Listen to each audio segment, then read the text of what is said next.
হ্যাঁ, আপনি আজকে প্রেসকে কেন ডেকেছেন? নমস্কার। আমি আজকে আমাদের এখানে জানুয়ারি মাসে 18 তারিখে নরেন্দ্র মোদীজি সিঙ্গুরে সানাপাড়াতে আসছেন। আমি সবাইকে অনুরোধ করছি আসার জন্যে। দলে দলে যোগদান করুন। আমাদের মোদীজি আসছেন টাটা জমিতে অনেক অভিনন্দন নিয়ে।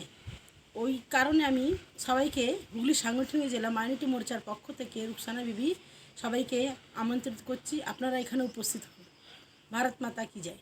আচ্ছা, এই যে দেশের প্রধানমন্ত্রী এখানে আসছেন, সিঙ্গুর মাঠটাকেই কেন বেছে নিয়েছেন?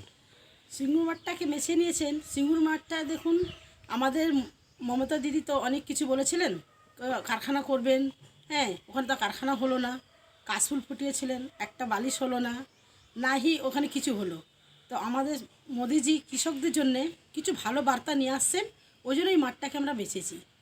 আমরা চাইছি কি ওখানে আমাদের সব কৃষক ভাই বোনদের জন্যে কিছু উন্নতি হবে। আমরা খুব গর্বিত কি আমাদের যশস্বী প্রধানমন্ত্রী এখানে আসছেন। আমরা সবাইকে আমন্ত্রিত করছি, আপনারা আসুন, দলে দলে যোগদান করুন। আমি হুগলি সাংগঠনিক জেলা মাইনরিটি মোর্চা ডিস্ট্রিক্ট প্রেসিডেন্ট রুকসানা বিবি সবাইকে আমন্ত্রিত করলাম।